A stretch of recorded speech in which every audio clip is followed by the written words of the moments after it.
Beetle.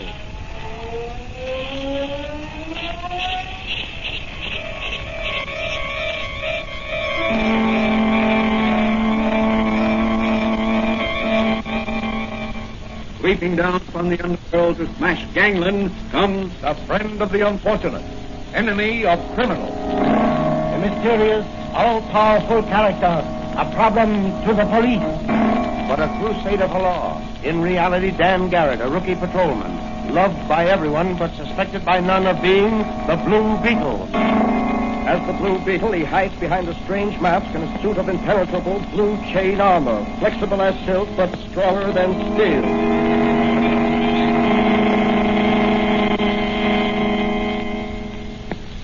Today's Blue Beetle episode is entitled Murder for Profit.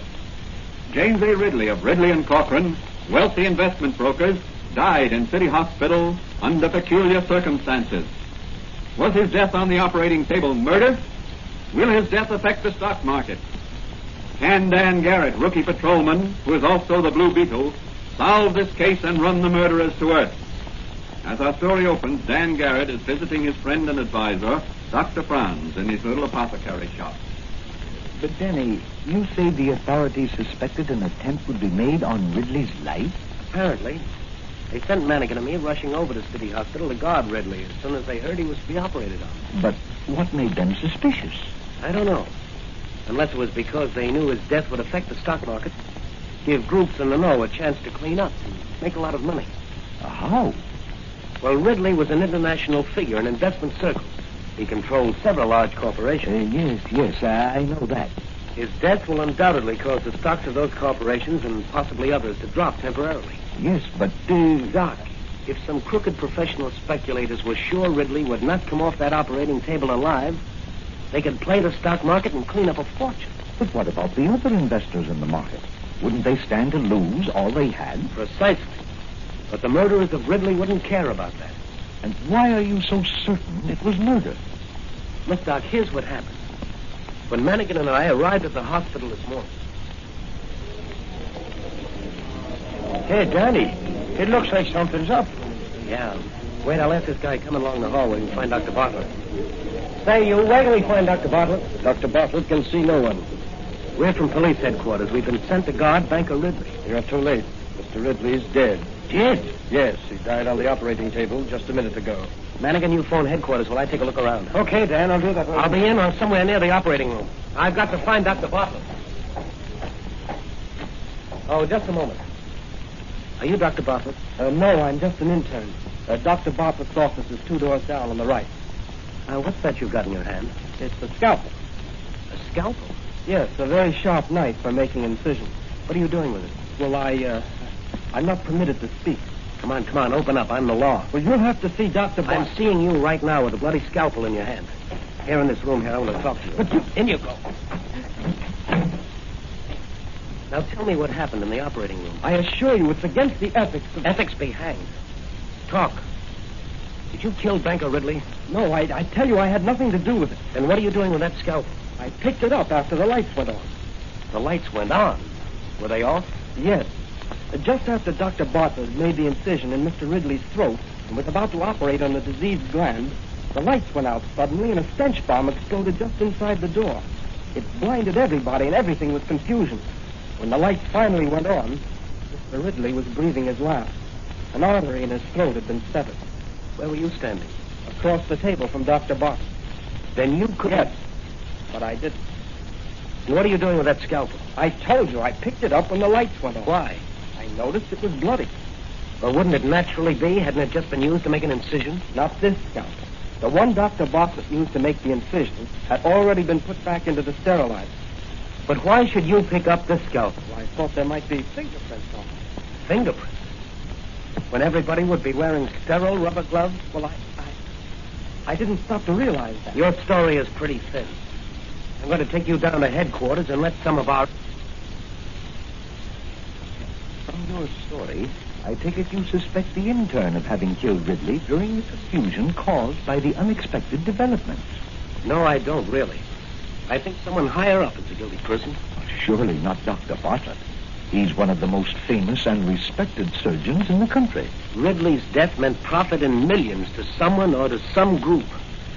You know the lengths to which some of our most respected citizens will sometimes go to acquire quick riches. That's true. You know, money is all right when it does good. But money is evil when it causes evil. Well, there's the first edition of the evening papers. Listen. Yes. Well, it started just as we suspected. Listen to that. Yeah. Well, Danny, what are you going to do? Patrolman Dan Garrett is off duty, but the Blue Beetle never is. I'm going into action. Can I help you? Yes, Doc, you can. What about that secret solution you made that dissolves steel? You mean my formula X4? Yes, that's it. I have some over here in this cabinet. Ah, here you are. Now here. Here's a little fire level. But be very careful. It's powerful stuff. Thanks, Doc. What about your portable wireless telephone? I've got that in my magic ray and my flashlight. Good, good. You know, Doc, if I can solve this case quickly, maybe I can save a lot of little investors from losing their life savings. Ah, that's true, Danny. That's true. Well, Doc, the Blue Beetle has some nipping to do tonight. So long, Doc. I'll see you when I've cleaned up this stock market racket.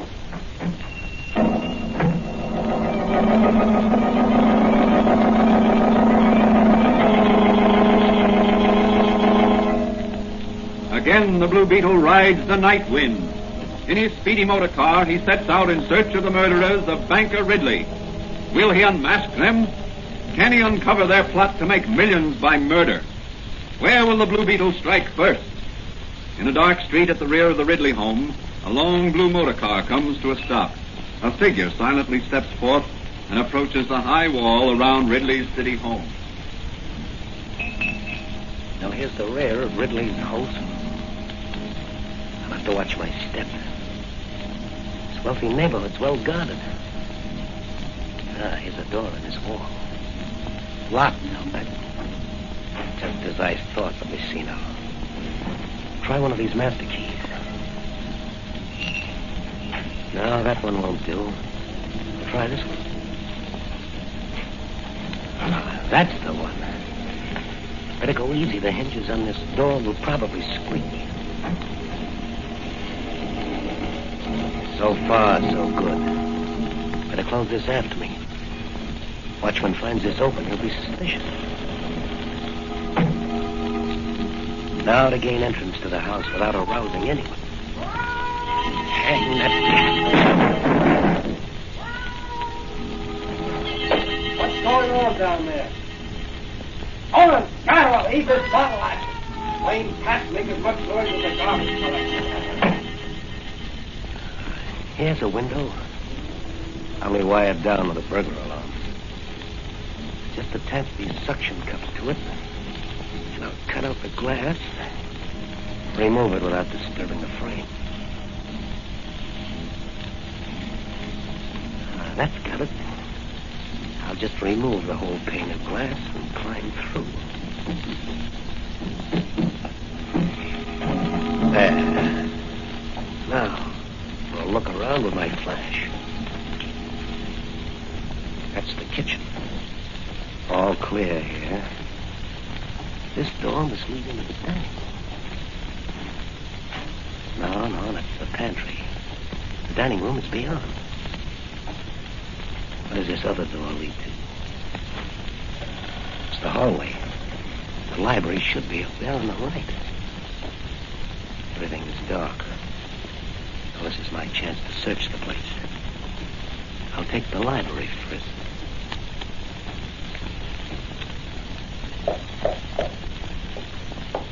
The wall is hollow. Just the place for a wall safe. Back at the picture. See if I can move this panel. And there may be a button. Someone's coming. I'll hide behind these curtains until they go. Who's in there? Come on, or I'll shoot. Let's have a little light on the subject. Yeah. I just sworn I heard someone come in there. I was right. The picture over Father's wall safe. It's Blue Beetle. Drop that gun, Ridley. Not me, sorry, Ridley, but I want to examine some of your father's private papers for a possible clue to his murder. He's out like a light. Well, I'll just tie you up and gag you and then put you... Let me see. It's over there back of that couch. There. Now to open the panel. Just as I thought. A large wall safe hidden behind that panel. Now for a little Formula X4 poured on the lock.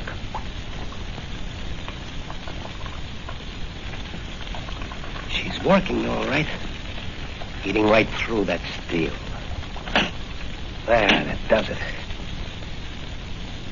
Jewels, stocks, and bonds. What's this? A letter. To whom it may concern. This is to inform the authorities that should my death occur due to other than natural causes, it would be advisable to investigate the affairs of my partner, Charles Cochran, and my adopted son, Samuel. Well, Mr. Ridley, the Blue Beetle will certainly investigate. I'd better take these papers and jewels along with me. They'll be safer with me than here with your adopted son, Samuel.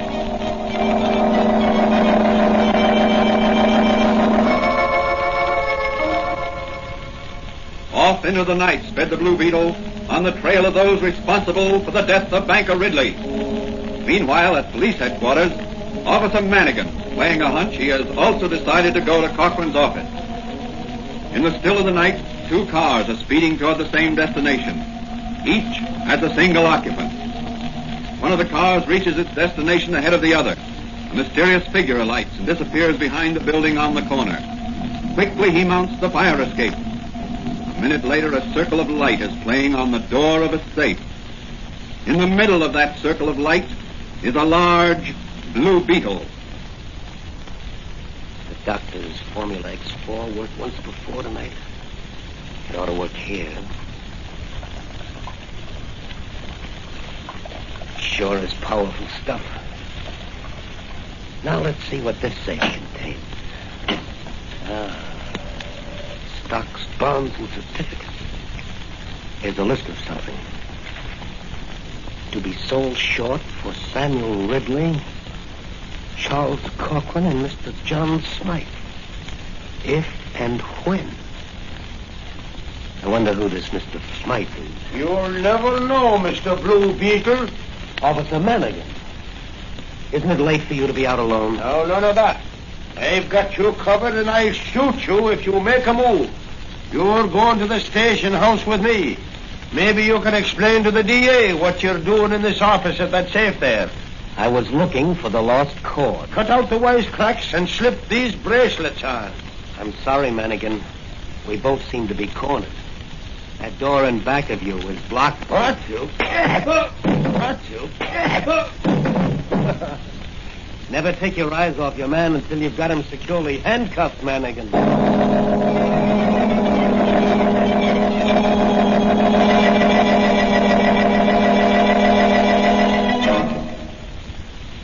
After taking the unconscious Manigan back to police headquarters and propping him up against the front door, the Blue Beetle sped on his way to the home of Charles Cochran. Arriving at his destination, he enters the Cochran home by means of a skeleton key. And hearing voices, he slips into an adjoining room and listens. Oh, here's your check, Dr. Bartlett, for $7,500. Your fee for operating on old man Ridley. The operation was successful, but the patient died. Yeah, but what about the profit on the stock? We'll settle that when we complete the transaction. I'm carrying your account under the name of Smythe, you know. Yes, but what if... Oh, are you worrying about the intern who was arrested? Yes, frankly, I am. Well, don't worry about him. He'll never testify in any court. I had someone bail him out. He's here in this house now. We're sending him away tonight on a one-way ride. What? You don't mean... Exactly. Oh, but you can't do that. Why, that's... Murder? Yes, Dr. Bartlett. Murder. Just like your operation on my partner today. True, one of my men short-circuited the lights at the hospital, And another one disguised as an orderly dropped a stench bomb. But you, Dr. Bartlett, severed the artery in Banker Ridley's throat. A Blue Beetle. Yes, the Blue Beetle. He's going to nip a band of murderers. Remo! You call, boys? Don't move, any of you. I've got men outside, and they're coming in to take you. Pardon me, Mr. Blue Beetle. I doubt that statement. I happen to know that it is the Blue Beetle's proud boast that he works alone. Grab him, men. Stand away, Remo. I'm going to shoot the Blue Beetle. That's what you think, Cochran. Come here, Remo. I'm going to give you a little ride through the air. No, senor, it's a mistake. You know, Dr. Lamar. Give your knife, Remo. Into his mouth. Rip up the Blue Beetle. Right, boys. Oh, I'm the toe of my boot guts. And now you, Raymond, up you go. Oh, no, senor. And across the room, and you'll box flat. Blue Beetle, get those hands up. Young Samuel Ridley. You must be Houdini to have gotten out of those bonds, or else I've forgotten my sailor knots. You've forgotten something else, Blue Beetle. I'll take whatever you took from my father's safe. Certainly, Ridley. Here you are. Good. I thought this gun would make you see reason. Foxed you, Ridley. Now, all of you, stand over there. I'm going to release the intern you're holding prisoner, and then... Good. Blue Beetle is out like a light. I'll tie him up and throw some water on Raymond there. Right, boys. Getting out of here. Oh, no, you're not, Dr. Bartlett. I need the famous surgeon for one more little operation. No. Don't worry, Dr. Bartlett. It won't be murder this time. But I've got a better idea. Just a little operation on the Blue Beetle's vocal cords and the muscles of his arms. What good will that do? He won't be able to speak or write when you get through with him. And he doesn't dare turn himself over to the police. No, it's But fiendish. necessary. Gus. Yeah, boss. Take the Blue Beetle into the other room and put him with the intern. Then come back here. Okay, boss. Gee, he's heavy. Maybe he's dead, boss. He'll wish he were before I get through with him. The Blue Beetle's nipping days are over.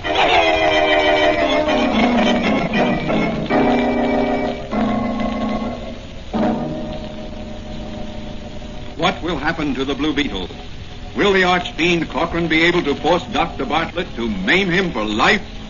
How can the Blue Beetle get out of this spot? Not a soul knows where he is. Let's look in on Dr. Franz in his little apothecary shop. I wonder how Danny's making out. I think I'll close up shop and work a while in my laboratory. There. The shades are down. Now I'll just bolt this door. That's it. And now put out the light. There we are. Now perhaps I can locate Danny with my new radio locator. He took his portable wireless phone with him this time, but he hasn't called me. Maybe he's in trouble.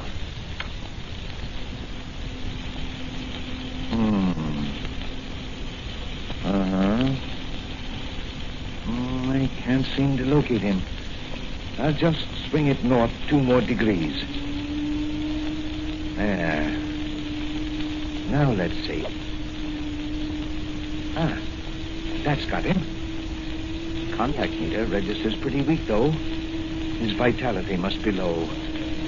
Now perhaps if I connected up my radio energizer to this locator, I could shoot some vitality to him through the ether. I'll just connect these 2 wires here, so, and then turn on the energizer and let him have it.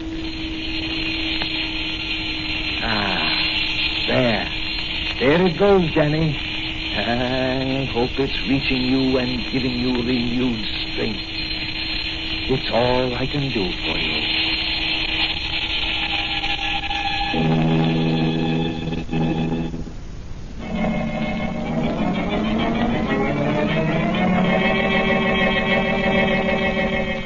Are the energizing rays sent out by Dr. Franz reaching the Blue Beetle?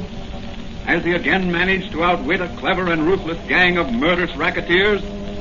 How can he escape their clutches? Let's look in on the little room in the Cochran home where the Blue Beetle was imprisoned with the intern from the city hospital. Where am I? What's that noise? It's a midget antenna on my helmet. Dr. Franz must be trying out his new radio locator. What's happening? I feel as if I were being pumped full of energy. I can burst these bombs easily. Well, who's that over there on that cot? The hospital intern, of course. You.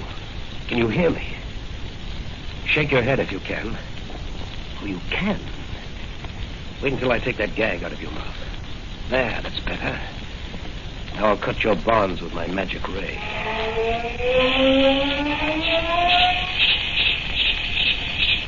The Blue Beetle. That's right. How do you feel? A little weak. You hold my hand a minute. Get some energy from me.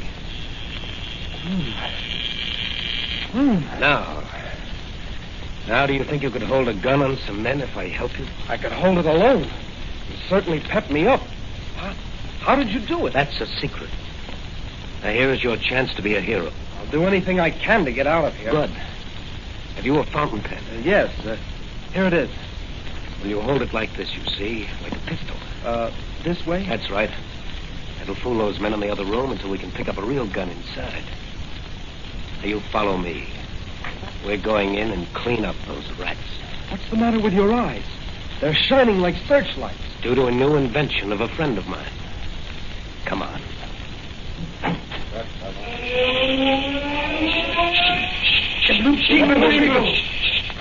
Gee, boss, look at his eyes. This man, he is terrible. Not to me, he isn't. Don't. It's no use, Cochran. You can't injure the Blue Beetle. Throw down that gun. Drop it or I'll blast you all with my magic ray. You better drop the gun, boss. All right, Blue Beetle. You win up to this point. But how are you going to turn us over to the police? Why, you don't dare. Yeah, you intern. Here's your chance to get even with the doctor and this gang who are holding you prisoner. Pick up that gun and keep these men covered until I tie them up. Okay. Here comes the law. I called the police on my wireless telephone. You'll all be in safe hands soon, safe for the citizens of this great city. No more will your secret machinations bring distress to honest investors. Gentlemen, the Blue Beetle's job is done. You'll soon be paying the penalty of your dishonest schemes. I'll leave you to the tender mercies of the district attorney.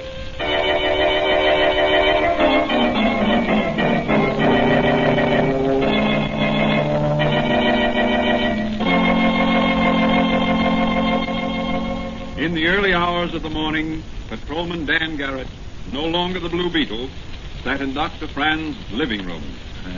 Danny, you did a swell job. And now you'd better get some rest. Yeah, I guess you're right, Doc. I'll see who it is. Just a minute, I'm coming.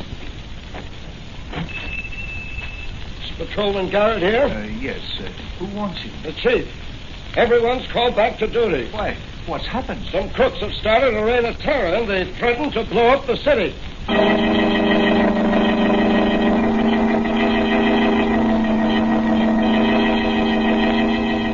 There's no rest for the Blue Beetle or for Patrolman Dan Garrett.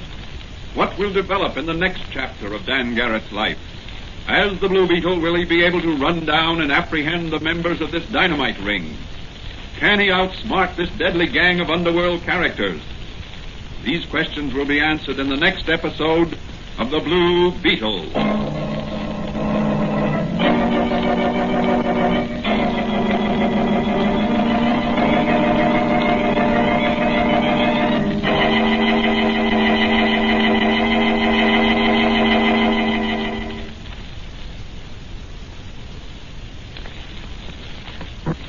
And now, here's the Blue Beetle himself to say a few words.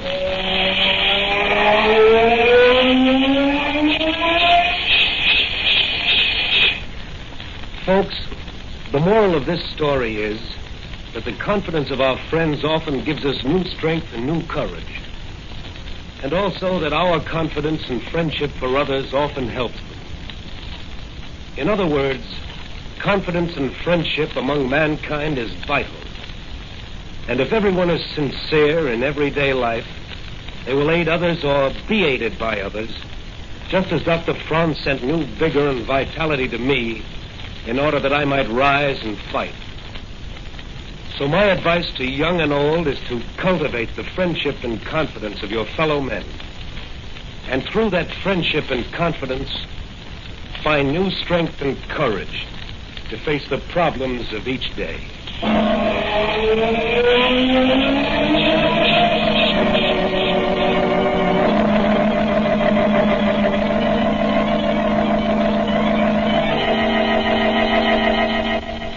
The Blue Beetle is a copyrighted Fox feature appearing in Mystery Men Comics magazine on sale at your newsstand. The Blue Beetle is on the air twice a week on this same station. Consult the broadcast schedule in your local newspapers. And don't forget to listen in.